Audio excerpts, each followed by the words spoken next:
So, anyway, but all in all, we had a wonderful time, and I was so impressed with how courteous all the Americans were that we met. They really were. They were lovely, and I was pleasantly surprised by that, because just before we went, I read this article in the Atlantic magazine entitled "How America Got Mean," and the subtitle was, "In a culture devoid of moral education, generations are growing up in a morally inarticulate, self-referential world." Yeah. So really, the majority of the Americans we met were great. But Howard, I don't know if you've noticed this, but most 2-year-olds, regardless of being American or Canadian, are not generous, thoughtful, kind people. They want what they want, and they want it now. So they must be taught to be generous, to be thoughtful, to think of others, because it sure doesn't come naturally.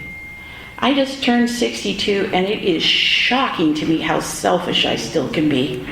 You know, I'm making supper, I cook a couple hamburger patties, one of them gets a little burnt. And I know if I give it to Paul, he would just eat it and wouldn't say anything.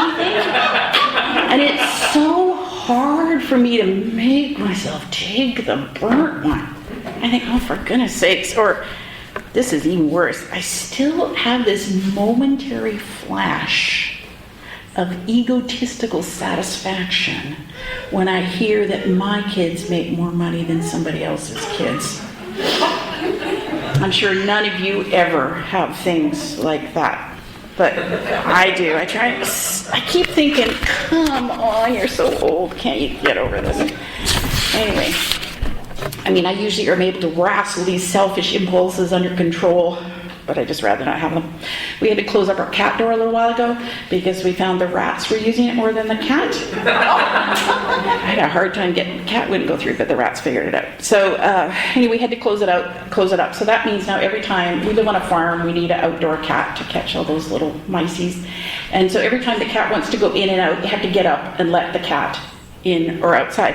But Paul says he actually likes this because he says it gives me many opportunities every day to practice being unselfish. And he says he likes it because it reminds him that he wants his life to be a one of service to others. And the fact that the cat isn't remotely grateful for anything he does helps with to keep his ego in check. So it really is my belief that character education is the most important education that parents can give their children. Character education. I mean, who cares if your child grows up to be the premier of British Columbia or an incredibly popular, successful actor if they are self-serving and morally bankrupt? I'll give you a hint. It's not Jesus. As a community, this community here, we are really making an effort to help parents any way we can in the really challenging job of parenting. So I met this young Australian lady recently, and she told me that when she was growing up in Australia, the public broadcasting system there had this thing that they put on every night. And she said the news would be on, and then it would interrupt the news. And the parents would call the kids, kids, it's on, Big Dog is on. And this is what would happen.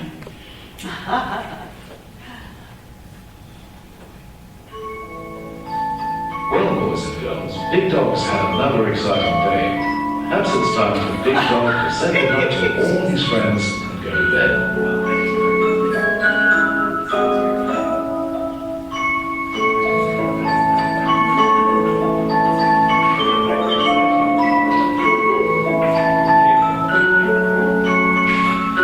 Good night, Big Dog.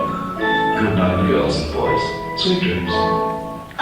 That would play every night. And all the kids watched it, and all the kids, like at school, everyone, they're like, well, yeah, Big Dog told us to go to bed. The parents didn't tell them. You can't argue with Big Dog. It wasn't the parents that told you to go to bed, it was Big Dog.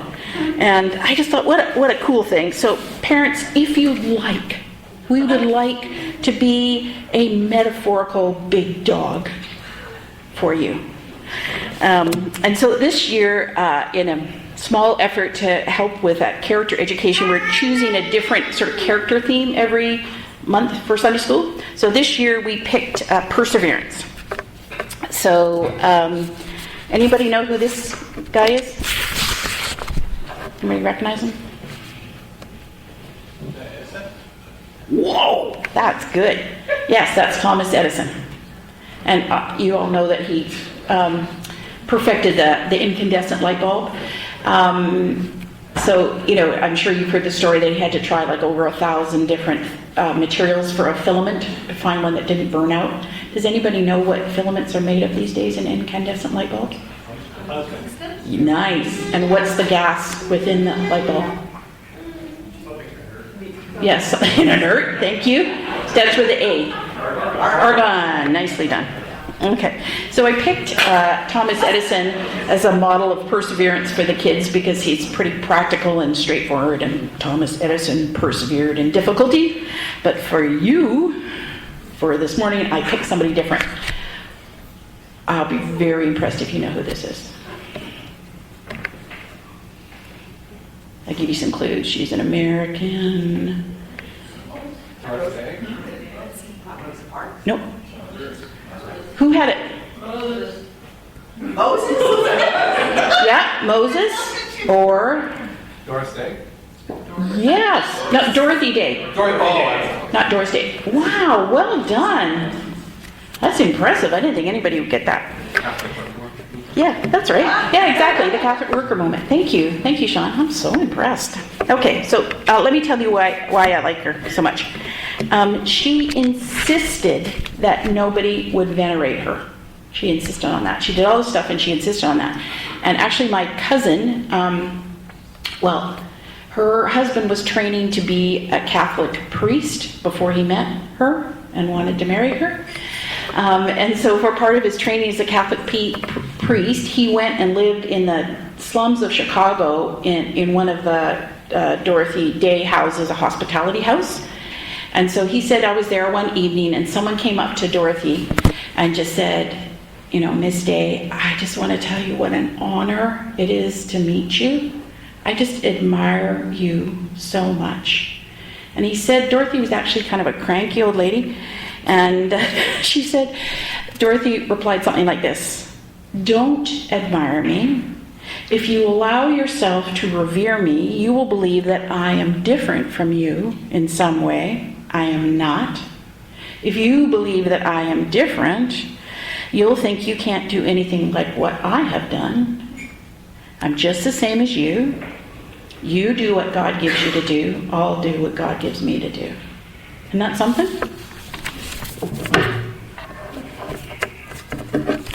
Dorothy was an outspoken activist who focused her energies on the rights of the poor, marginalized, homeless, hungry. She believed in nonviolent protest against wars, women's right to vote. She cared for the unhoused and still had time to support the workers' strikes for improved conditions. She was something else.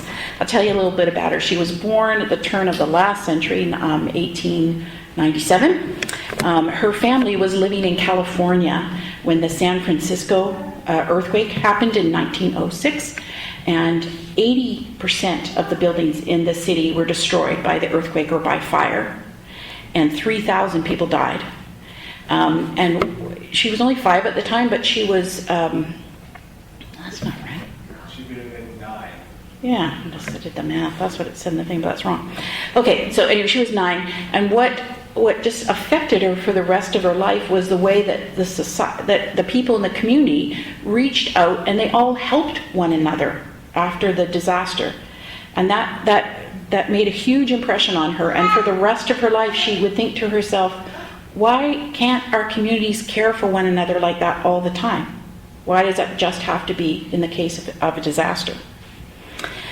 So she went off to college, and so it was the 1920s, so it was the age of isms. Anarchism, she was an anarchist. socialism, communism, Bolshevism, Marxism. So at first, Dorothy really enthusiastically embraced those ideas, those ideologies, because she felt it would be a great way to help out the poor, right? And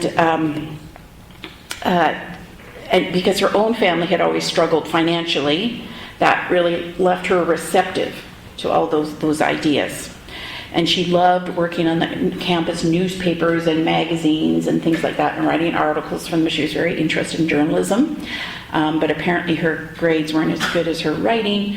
So when her family left Chicago and moved to New York, she went with them. Everybody in Dorothy's family was interested in journalism. So her dad helped her brothers find journalism jobs, but would not help her. So she went around to all the big popular newspapers of the day and nobody would take her. And so eventually she just ended up working for some very left-wing newspapers because they took her on as a writer. And so her first article was published with the title, "Girl Reporter with 3 cents in her purse braves night court." And then a few weeks later she interviewed Leon Trotsky, who was living in the Bronx at the time. And then after that, she wrote an article on Margaret Sangster's sister, who had just been released from jail for advocating for birth control. She was something.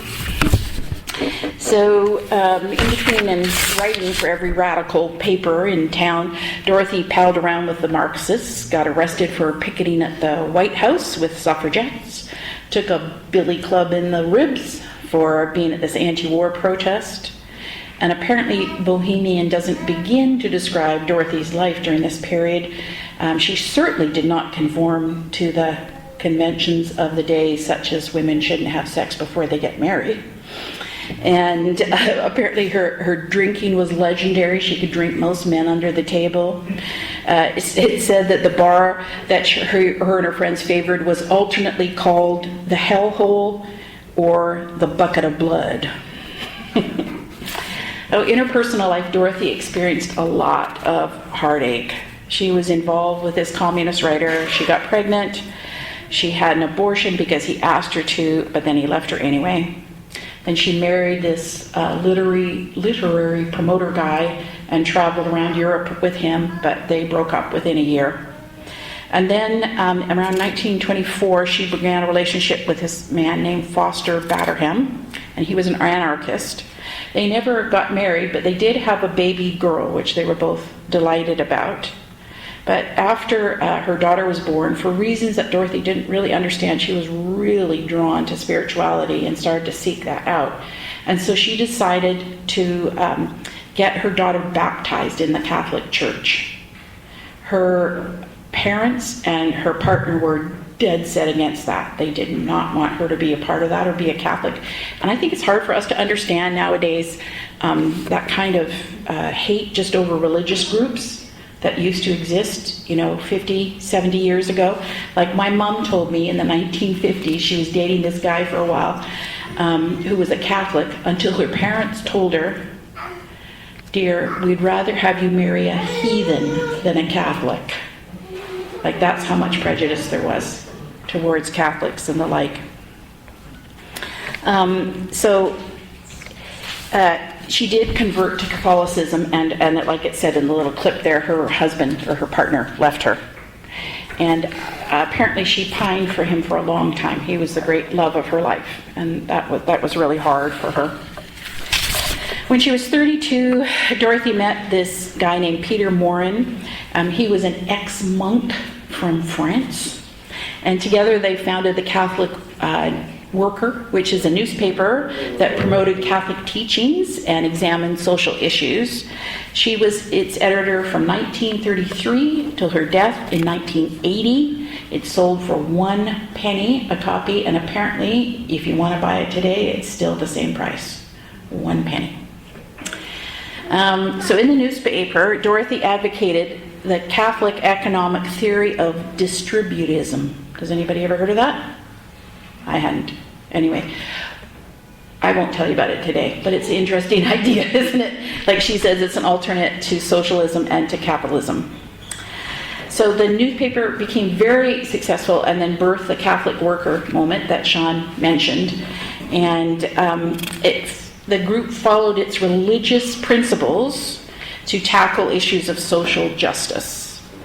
And as part of the movement's belief in hospitality, Dorothy established special homes to help those who needed something to eat, a place to stay.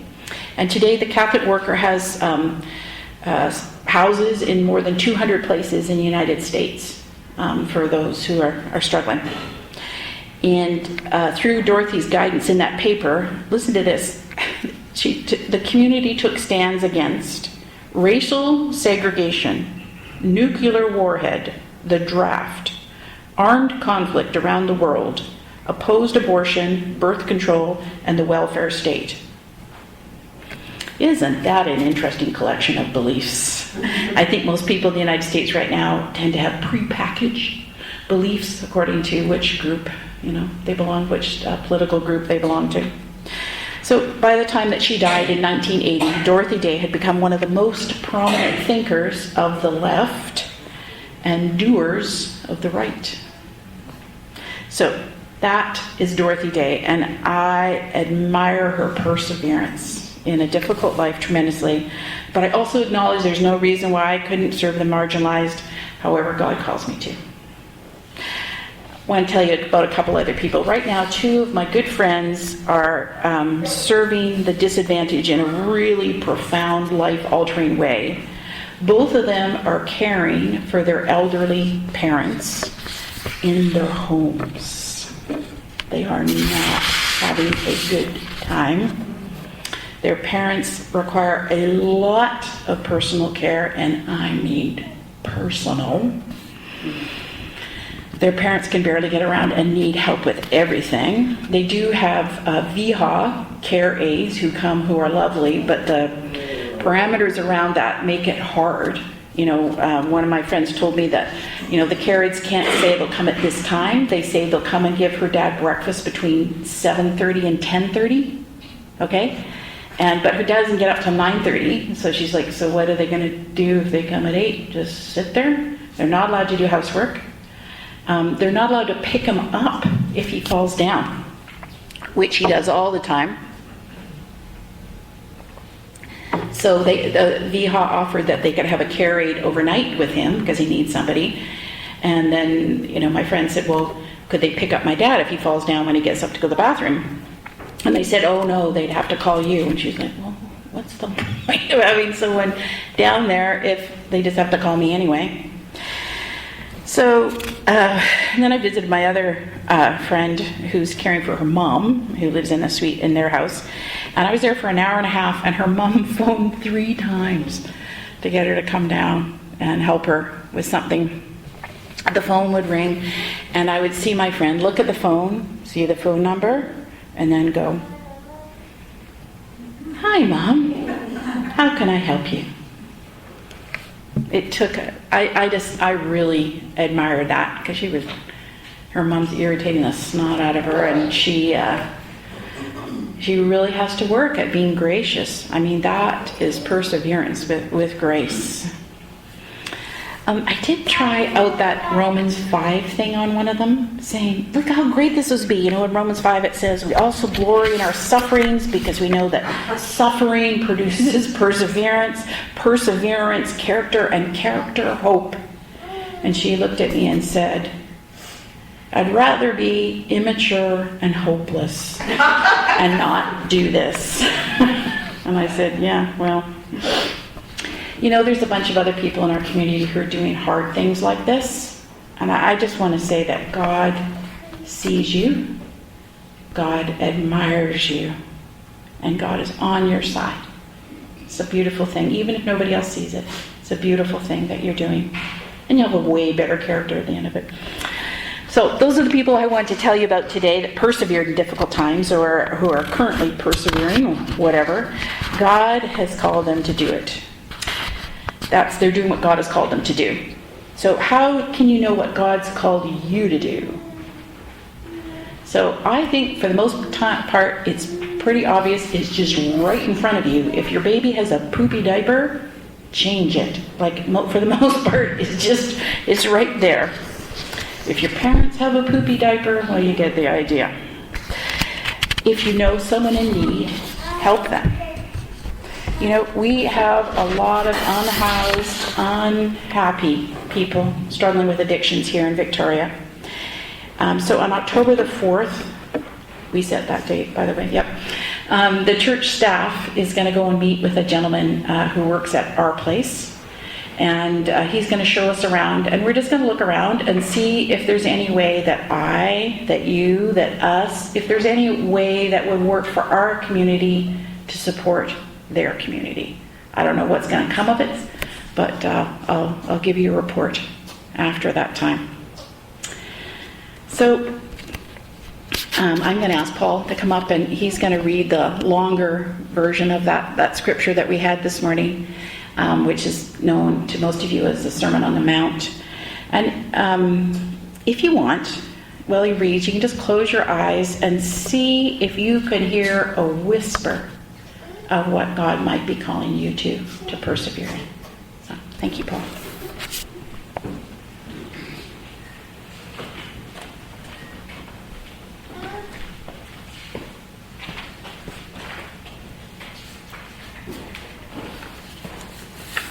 I think it's a testimony to the music that Jason picked out that Pamela believes I already read this passage this morning.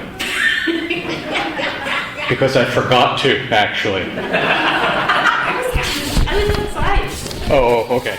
I didn't do it. I just forgot. Okay. Yeah. So thank you, Jason, for covering a multitude of sins.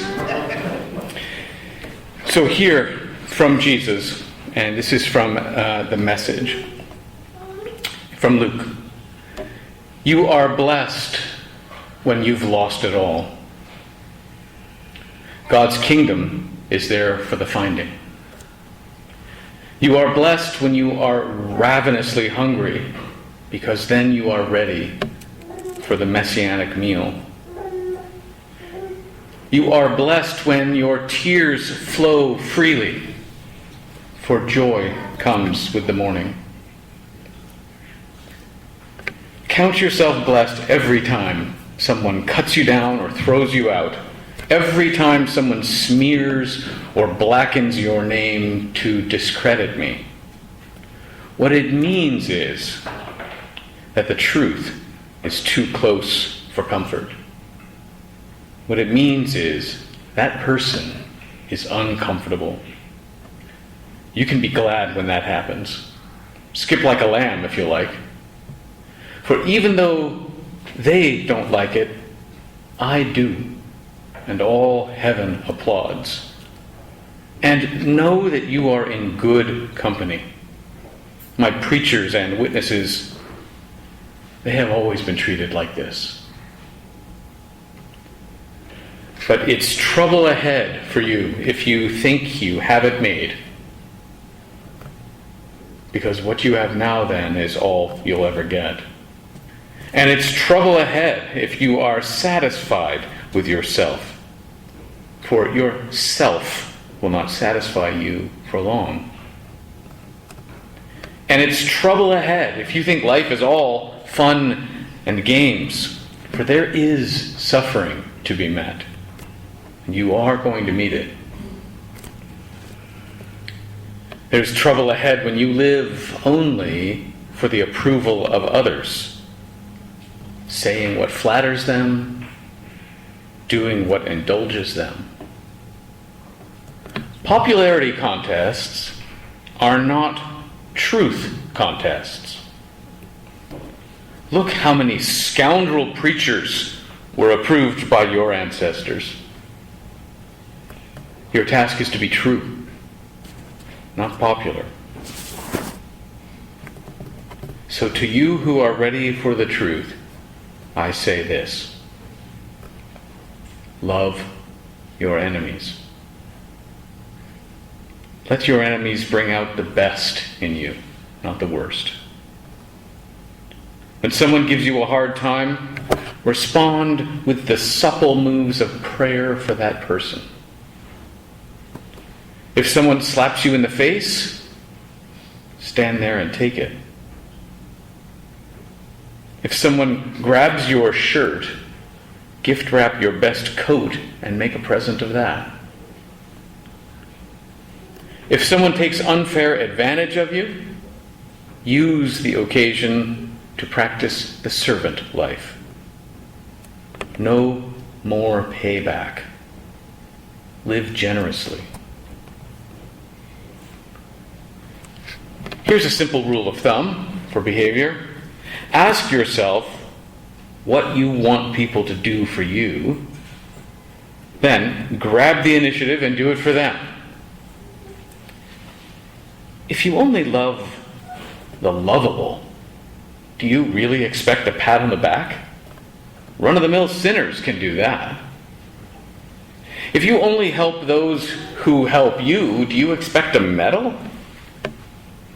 Garden variety sinners do that. If you only give for what you hope to get out of it, do you really think that's charity? The stingiest of pawnbrokers do that. I tell you, love your enemies. Help and give without expecting a return.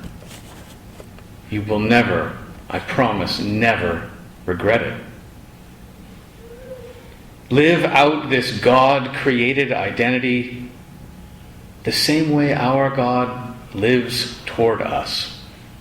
That is, generously and graciously, even when we're at our worst. Our God is kind. So you be kind. Don't pick on people, or jump on their failures, or criticize their faults, unless, of course, you want that same treatment. Don't condemn those who are down. That hardness of heart can boomerang. Be easy on people. You'll find life a lot easier. Give away your life, and you'll find life given back. But not merely given back. Given back with bonus and blessing. Giving, not getting. Giving is the way. Generosity begets generosity.